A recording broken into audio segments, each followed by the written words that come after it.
नमस्कार। राजस्थान की तमाम फटाफट खबरों में आपका स्वागत है। राजस्थान की खबरों के लिए आपसे निवेदन कि यदि आपने हमारे चैनल को सब्सक्राइब नहीं किया तो कृपया करके आपके अपने चैनल को सब्सक्राइब कर लें। आप सब्सक्राइब करते हैं तो हमें हिम्मत होती है सही और सच्ची खबरें आप तक पहुंचाने की, वरना मीडिया में किस तरह की खबरें आपको पेश की जाती है यह आप भली भांति जानते हैं। तो क्या है आज की बड़ी खबर। जयपुर एयरपोर्ट पर एयर इंडिया की फ्लाइट AI 622 को उड़ान से ठीक पहले इंजन से लीकेज के चलते टेक ऑफ से रोक दिया गया। जयपुर मुंबई फ्लाइट का फ्यूल लीक, रनवे से लौटा विमान, यात्रियों को दूसरी फ्लाइट से मुंबई भेजा गया। क्या जांच की जाती है, क्या चेकिंग की जाती है, इससे आप देख सकते हैं। विमान रनवे की ओर बढ़ रहा था, इसी बीच पायलट को इंजन में खराबी का पता लगा। पायलट ने इसकी सूचना ATC को दी। ATC ने सुरक्षा को देखते हुए टेक ऑफ को कैंसिल कर दिया। जयपुर के कर्णी विहार में 132 kV की हाई टेंशन लाइन से 70% तक झुलसी चुकी अनुष्का की जलन बेपरवाह सिस्टम ने बढ़ा दी। साथ ही SMS अस्पताल जयपुर की बर्न व्यवस्था ने जले पर नमक छिड़क दिया। बच्चे की मां पुष्पा अहिरवाल ने बताया कि SMS में मरहम पट्टी के प्राथमिक उपचार के बाद अनुष्का को मध्य प्रदेश की होने के कारण मुफ्त इलाज से मना कर दिया। मां पुष्पा की माने तो स्टाफ ने कहा है कि आयुष्मान कार्ड नहीं है, इसलिए इलाज के लिए 50,000 रुपए जमा कराने पड़ेंगे। मैं बर्न वार्ड के बाहर अनुष्का को लेकर बैठी रही। पति फूलचंद मजदूरी करने गए थे, मैंने उन्हें बताया तो MP में अशोकनगर घर पर ले जाने की सोची। 1200 रुपए में एम्बुलेंस करके कर्णी विहार घर पहुंचे। वहां अचानक अनुष्का को बेचैनी होने लगी तो पास के प्राइवेट अस्पताल में ले गए, जहां डॉक्टर ने गंभीर बताते हुए SMS ले जाने को कहा। 1200 रुपए में मैं फिर से एम्बुलेंस करके SMS पहुंची। अब किसी जानकार से 50,000 रुपए उधार लिए। अभी तो डॉक्टर ने बच्ची को भर्ती कर लिया। MP में अशोकनगर अपने गांव से 24 घंटे में आयुष्मान कार्ड बनवाने को कहा है। पुष्पा रोते हुए बोली कि बच्ची की तड़प देखी नहीं जा रही, गरीब आदमी क्या ही करे। गरीब आदमी सिर्फ सोशल मीडिया ट्रोल करे, गरीब आदमी सिर्फ अपनी समस्याओं को अपने पास रखे, गरीब आदमी को मीडिया पर भी कोई सरोकार नहीं, क्योंकि मीडिया पर अब गरीब आदमी की कहीं भी कोई खबर नहीं।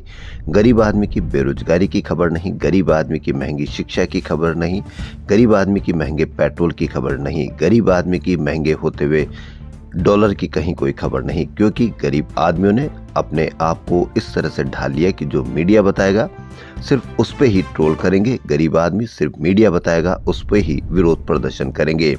मीडिया ने बता दिया कि बांग्लादेश में बड़ी गड़बड़ है तो आप सब असुरक्षित समझते हुए अपने आप को बांग्लादेश की खबर के साथ जोड़ते हुए जबरदस्त तरीके का विरोध प्रदर्शन करेंगे।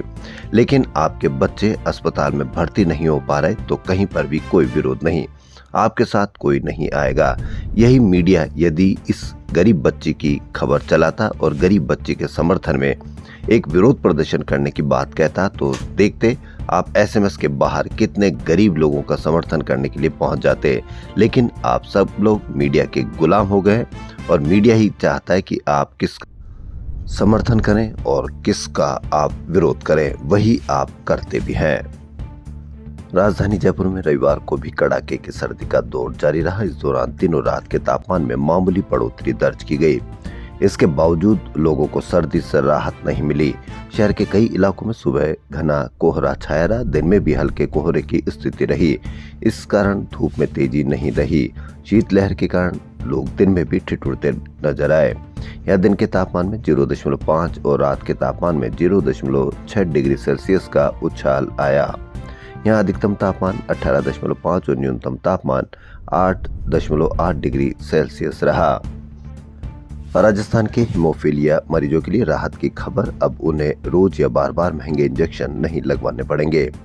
चिकित्सा विशेषज्ञों के रिसर्च में सामने आया कि नॉन फैक्टर दवा एमिसिजुमेब पहले की तुलना में कहीं ज्यादा असरदार है। फिलहाल हीमोफीलिया मरीजों को दिए जाने वाले फैक्टर बेस इंजेक्शन अत्यधिक महंगे हैं। 40 किलो वजन के मरीज पर यदि यह इंजेक्शन महीने में एक बार भी लगाया जाए तो एक साल में इलाज का खर्च 1,37,00,000 से अधिक हो जाता है। तो इसलिए हीमोफीलिया मरीजों के लिए बड़ी राहत, अब रोज नहीं 7 दिन में लगेगा इंजेक्शन। सरकार के हर साल 25 करोड़ रुपए तक बचेंगे। विद्यार्थियों को भविष्य के लिए बेहतर तैयारी करने और सही कैरियर चुनने में मदद के लिए शिक्षा विभाग ने my career advisor mobile app launch किया है। 9वीं 12वीं के छात्रों के लिए बनाया माई कैरियर एडवाइजर ऐप 1500 से अधिक कैरियर विकल्प देगा। अब देखना यह है कि कैरियर सफल रहेगा या कैरियर चुनने में कहीं दिक्कत आएगी। इसलिए आप सबको चाहिए कि माई कैरियर की जैसे ही आप लोग भी अपने आप को चुने और उस कैरियर को चुने ताकि आप आगे खुद भी नौकरी कर सको और दूसरे को भी नौकरी दे सको।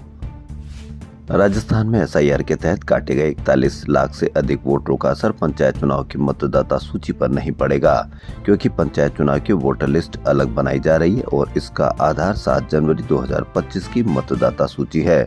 इस डेटाबेस में प्रदेश के मतदाताओं की संख्या 5.45 करोड़ थी। एसआईआर में 2002 की वोटर लिस्ट के आधार पर मैपिंग में करीब 41.85 लाख नाम काटे जा चुके हैं, लेकिन एसआईआर का असर नहीं। पंचायत चुनाव जनवरी 2025 की मतदाता सूची से ही कराए जाएंगे। यानी यदि वोट काटे गए हैं यानी गलत वोट है तो फिर वह गलत वोट क्यों डालेंगे, इस पर भी आप अवश्य विचार करें। राजस्थान की सबसे बड़ी खारे पानी की झील सांभर का नजारा इन दिनों गुलाबी हो गया है। इसे गुलाबी किया है हजारों किलोमीटर दूर साइबेरिया और कच्छ के रण से आए लाखों ग्रेटर और लेसर फ्लेमिंगो ने। आमतौर पर सांभर में पानी कम होने पर ही ज्यादा पक्षी आते हैं। इस बार पानी का स्तर अच्छा होने के बावजूद पक्षियों की रिकॉर्ड संख्या ने विशेषज्ञों को चौंकाया है। जयपुर के महल रोड जगतपुरा स्थित एनआरआई चौराहे से बॉम्बे हॉस्पिटल चौराहे तक आर्मी डे परेड 2026 का आयोजन 15 जनवरी को किया जाएगा। इसलिए 9, 11, 13 व 15 जनवरी को सुबह 5 से दोपहर 1 बजे तक एनआरआई से बॉम्बे हॉस्पिटल तक ट्रैफिक बंद किया गया है। इसलिए यदि आपको उस तरफ से जाना है या आना है तो आप अपने आप को ट्रैफिक के नियम के हिसाब से अपनी राह चुनें। राजस्थान यूनिवर्सिटी में केंद्र के अंबेडकर फाउंडेशन से एमओयू में 5 साल में फंड नहीं मिलने से कोई गतिविधियां नहीं हुई। इसके चलते यूनिवर्सिटी खुद के अंबेडकर सेंटर में संविधान निर्माता के संबंध में रिसर्च और अन्य गतिविधियां करवा रही है। अंबेडकर पीठ में 5 साल में 7 लाख की दी गतिविधियां ठप हुई, क्योंकि अंबेडकर के दिए हुए संविधान से आप लोग पढ़ेंगे तो आप अपने मन में सवाल उठाएंगे, और सवाल यही चाहता नहीं है कोई भी। धर्म परिवर्तन विधेयक 2025 के विरोध में जन आंदोलन रैलियां। जी हां, राजस्थान सरकार द्वारा पारित विधि विरुद्ध धर्मांतरण प्रतिषेध अधिनियम 2025 के विरोध में सोमवार को यानी आज शांतिपूर्ण जन आंदोलन रैली निकाली जाएगी। मानवाधिकार एवं नागरिक संगठनों के संयुक्त सामाजिक मंच की ओर से मीडिया के समक्ष ये घोषणा की गई है। रैली आदिवासी विकास परिषद एवं जन मोर्चा राजस्थान के प्रदेश अध्यक्ष केसी घुमरिया, जन मोर्चा राजस्थान के महासचिव मंजूर अली खान, राजस्थान मदरसा बोर्ड के चेयरमैन एमडी चौबदार एवं धर्म स्वतंत्रता संविधान रक्षा संघर्ष समिति के संयोजक डॉक्टर नरेंद्र बोध, क्रिश्चियन मरुभूमि समिति के अध्यक्ष बलवंत सिंह, दलित मुस्लिम एकता मंच के अध्यक्ष अब्दुल लतीफ आरको और डॉक्टर दशरथ कुमार की मौजूदगी में यह रैली निकलेगी। प्रदेश कांग्रेस ने 62 नगर कांग्रेस कमेटियों की कार्यकारिणी जारी की है। कांग्रेस कमेटी के महासचिव व मीडिया चेयरपर्सन स्वर्णिम चतुर्वेदी ने बताया कि अजमेर जिले की केकड़ी, टांटोटी, अलवर की कठुमर और सहित कई कांग्रेस कमेटियों की कार्यकारिणी घोषित की है। मुख्यमंत्री भजनलाल शर्मा ने सीएमआर में राजस्थान डिजी फेस्ट टाई ग्लोबल समिट 2026 में शामिल होने आए देश विदेश की कंपनियों के प्रतिनिधिमंडल से संवाद किया। उन्होंने बताया कि प्रदेश की मिट्टी में निवेश से आत्मसंतुष्टि मिलती है, यह कहना है मुख्यमंत्री का। राजस्थान संयुक्त कर्मचारी एवं मजदूर महासंघ से संबद्ध राजस्थान आशा सहयोगिनी महिला कर्मचारी महासंघ के एक प्रतिनिधिमंडल ने उप मुख्यमंत्री दिया कुमारी के कोटा आगमन पर मुलाकात की। महासंघ के प्रदेश प्रभारी एवं कोटा संभाग प्रमुख शोभा राम डांगी तथा प्रदेश अध्यक्ष रूपकला शर्मा के नेतृत्व में आशा सहयोगिनियों की लंबे समय से लंबित समस्याओं के समाधान के लिए 14 सूत्री मांग पत्र सौंपा। उप मुख्यमंत्री ने शीघ्र निराकरण का सकारात्मक आश्वासन दिया। राज्य कर्मचारी संयुक्त महासंघ एकीकृत के प्रदेश कार्यकारिणी की बैठक रविवार को प्रदेश कार्यालय में हुई। महासंघ के संरक्षक कुलदीप यादव की अध्यक्षता में हुई बैठक में राज्य सरकार द्वारा कर्मचारियों की मांगों के प्रति अपनाए जा रहे उपेक्षापूर्ण रवैये को लेकर गहरा आक्रोश व्यक्त किया। इसमें संविदा कर्मियों का नियमितीकरण, सभी कैडरों में पदोन्नति के समान अवसर सुनिश्चित करना और रुकी हुई डीपीसी तुरंत कराना, सचिवालय के समान अन्य अधीनस्थ और मंत्रालय कर्मचारियों को भी भत्ते प्रदान करना, कैशलेस इलाज की खामियां दूर करना जैसे मुद्दे शामिल है। प्रदेश अध्यक्ष गजेंद्र सिंह राठौड़ ने सर्वसम्मति से प्रदेश व्यापी आंदोलन का निर्णय किया है। नागौर जिले के बासनी बहलीमा गांव में खाप पंचायत जैसी कार्रवाई का मामला सामने आए। इस संबंध में सदर थाने में एक मामला दर्ज हुआ है। नागौर में निकाह करने पर 2 परिवारों का हुक्का पानी बंद गांव छोड़ने का अल्टीमेटम दिया है।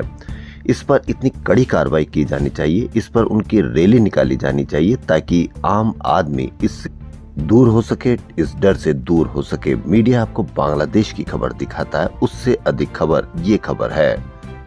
बीते रोज जेईसीसी में एक और जहां स्टार्टअप आइडियाज और एडवांस टेक्नोलॉजी की बातें हो रही थी, वहीं दूसरी ओर इस प्लेटफॉर्म पर कॉमिक कॉन में देश दुनिया के मशहूर गेम्स, कार्टून, एनिमे और फिल्म के स्पाइडरमैन वाले कैरेक्टर्स लोगों के बीच घूमते फिरते और सेल्फी लेते नजर आए। मौका था जयपुर में रविवार से शुरू हुए कॉमिक कॉन का। जयपुर में पहली बार Rajasthan Digifest TiE global summit के तहत आयोजित किया जा रहा है। इस कॉन्सर्ट में यंगस्टर्स वेस्टर्न म्यूजिक प्ले कर रहे हैं। सोमवार को सुबह 10 बजे leadership beyond levels women's power and public service में पूर्व cabinet minister Smriti Irani, tie global के कन्वीनर महावीर प्रताप शर्मा का सेशन होगा। बतियन की गली, पहले की तुलना में आज रविंद्र मंच की हालात देखकर दुख होता है। सरकार अपने आप नहीं सुनती, इसके लिए लड़ना पड़ेगा। यह बात थिएटर, टीवी और फिल्म निर्देशक धर्मेंद्र शर्मा ने रविवार को राजस्थान इंटरनेशनल सेंटर में हुए कार्यक्रम बतियन की गली में कही। उन्होंने 90 के दशक में हुए कलाकारों के सामूहिक आंदोलन का जिक्र करते हुए कहा कि सभी रंगकर्मियों और संस्थाओं को एकजुट होकर सरकार पर दबाव बनाना होगा, तभी हालात बदलेंगे। रविंद्र मंच की बात करते हुए वे भावुक हो गए। थपकी प्यार की, जानकी, ससुराल गेंदा फूल, पटियाला बेब्स जैसे टीवी शो और बींद बणुला घोड़ी चढ़ुला जीले जरा फिल्मों को निर्देशित कर चुके धर्मेंद्र ने टीआरपी के दौर में क्रिएटिविटी पर पड़ रहे असर को लेकर टेलीविजन इंडस्ट्रीज की हकीकत सामने रखी। इस कार्यक्रम की परिकल्पनाकार प्रियदर्शनी मिश्रा रही। राजस्थान स्वास्थ्य विज्ञान विश्वविद्यालय की ओर से 3rd प्रोफेशनल MBBS पार्ट प्रथम न्यू स्कीम परीक्षा के लिए ऑनलाइन आवेदन प्रक्रिया आज से प्रारंभ होगी। राजस्थान की खबरों में फिलहाल इतना ही। यदि आपको हमारा चैनल पसंद आ रहा है तो आपके अपने चैनल को सब्सक्राइब कर लें। धन्यवाद।